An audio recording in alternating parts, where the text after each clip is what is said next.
A'udzubillahi minasyaitonirrajim. Bismillahirrahmanirrahim. Assalamualaikum warahmatullahi wabarakatuh. Alhamdulillahilladzi hadana li hadza wa ma kunna linahtadiya laula an hadanallah. Asyhadu an la ilaha illallah wa asyhadu anna sayyidana Muhammadan abduhu wa rasuluh. Allahumma salli wa sallim ala sayyidina Muhammad wa ala alihi wa ashabihi ajma'in. Qala Allah ta'ala fi kitabihil karim, a'udzu billahi minasyaitonir rajim. Bismillahirrahmanirrahim. Innas salata tanha 'anil fahsya'i wal munkar. Shadaqallahul azim. Pemirsa, sahabat dakwah yang dirahmati Allah, sahabat dakwah yang berbahagia, kita bersyukur kepada Allah. Allah masih menganugerahkan kita mampu tersenyum dan saling berbalas senyum. Dan kita juga berterima kasih kepada Allah dapat merasakan indahnya kebersamaan, indahnya berbagi, indahnya bersahabat satu sama lain, saling kenal mengenal satu sama lain. Itu semua adalah tanda-tanda kekuasaan Allah, dan kita dituntut sebagai makhluk sosial untuk saling mengenal, saling memahami satu sama lain, sehingga kita saling mengisi dalam hidup dan kehidupan ini. Pemirsa dirahmati Allah Subhanahu wa taala, maka ungkapan terindah kita adalah subhanallah walhamdulillah wala ilaha illallah wallahu akbar. Subhanallah walhamdulillah wala ilaha illallah wallahu akbar. Selanjutnya kita berselawat kepada Habibinal Karim Muhammad sallallahu alaihi wasallam. Sallallahu ala Muhammad sallallahu alaihi wasallam. Sallallahu ala Muhammad sallallahu alaihi wasallam. Ya Nabi salam alaika, ya Rasul salam alaika, ya Habib salam alaika, salawatullah alaika. Pemirsa sahabat dakwah yang berbahagia,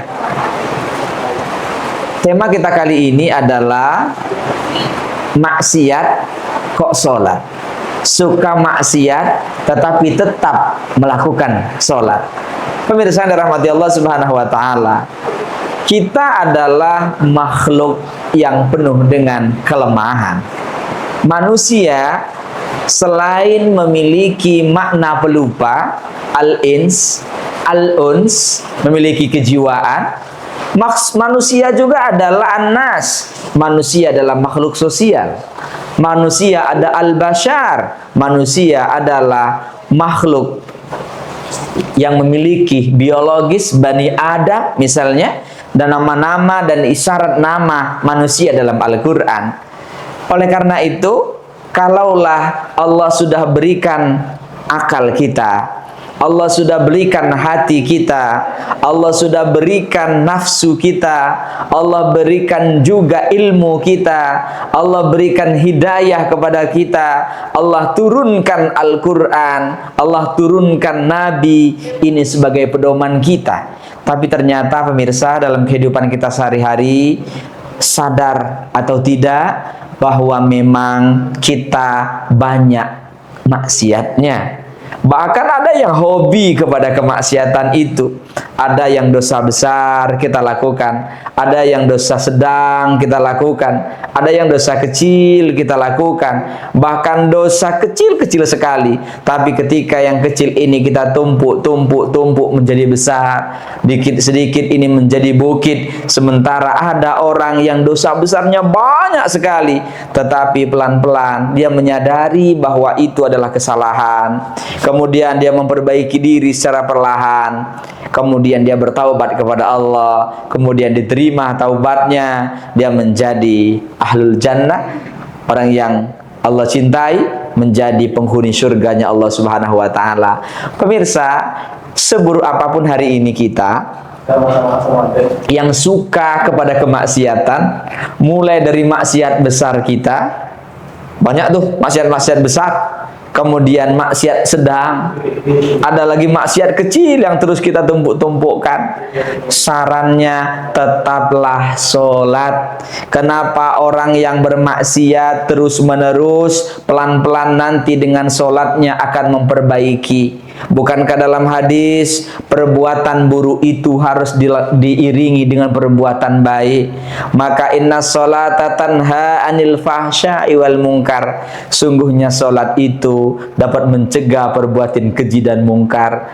Kalimatnya adalah tanha, kalimatnya adalah memberikan proses, kalimatnya ini adalah pencegahan dalam proses. Artinya orang yang maksiat jangan berhenti untuk sholat. Yang hari ini bersalah, jangan berhenti sholat. Yang hari ini punya kesalahan sebesar apapun, jangan berhenti sholat. Teruskan sholatmu, karena antara kemaksiatan dan sholat ini berbeda ruangnya. Kalau hari ini kita melakukan kemaksiatan, setelah itu kita mohon kepada Allah mengampuninya, itu biarlah urusan Allah. Di mana wilayah dosa, di mana wilayah kebaikan atau pahala. Maka secara perlahan proses pengenalan kepada Allah, kita silakan apapun kesalahan yang kita lakukan selain asyirku billah, selain mensyirikkan kepada Allah Subhanahu wa taala, selain mengkufur kepada Allah, maka teruskan solatmu, jagalah solatmu, karena solat itu salah satu fungsinya akan mencegah perbuatan keji dan mungkar.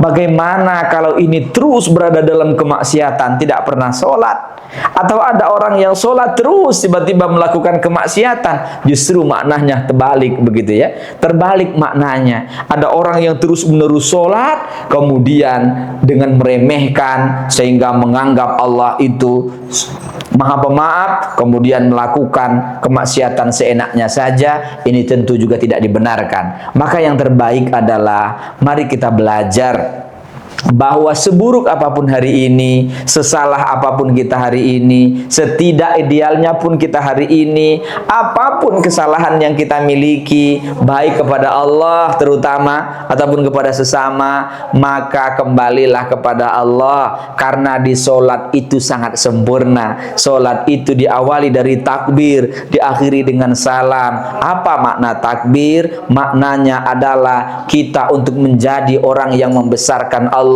tidak membesarkan diri kita. Kemudian ada pujian-pujian lain, tasbih, kemudian ada doa di situ, diakhiri dengan salam. Setelah kita angkat tangan besarkan Allah, kemudian kita berikan kedamaian kepada siapapun.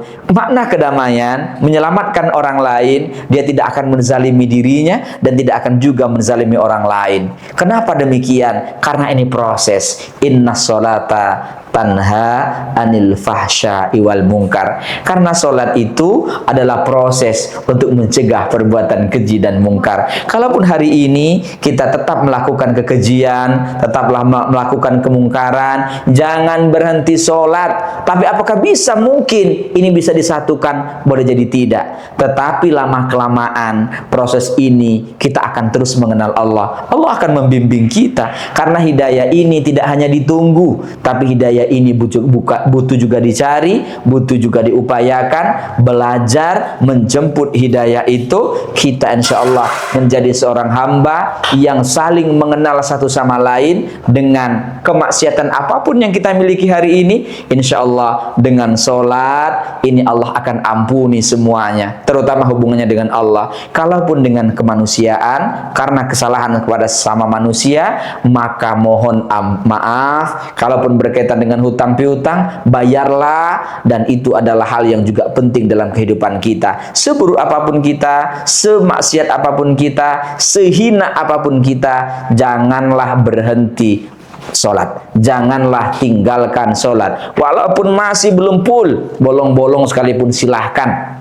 Nanti prosesnya Allah yang menghitung. Tentu memang yang ideal tetaplah terus jaga sholat kita, kemudian tinggalkan semua kemaksiatan. Tapi tidak semua orang bisa melakukan itu secara pelan-pelan. Insya Allah dakwah ini akan menjadikan kita orang-orang yang meninggal ataupun akhir hidup kita ini secara baik, yang disebut dengan husnul khotimah. Ketika husnul khotimah, maka insya Allah dalam perjalanan kita menuju Allah Subhanahu wa Ta'ala mendapat ridho dan berkahnya. Demikian sebagai renungan kita bersama, mudah-mudahan bermanfaat. Seburuk apapun kita hari ini, tidak perlu merasa kecewa berlebihan. Dekatkan Allah karena melalui sholat kita, karena sholat itu akan mampu mencegah kekejian dan kemungkaran lainnya. Wallahul muwaffiq ila aqwamit thoriq. Wassalamualaikum warahmatullahi wabarakatuh.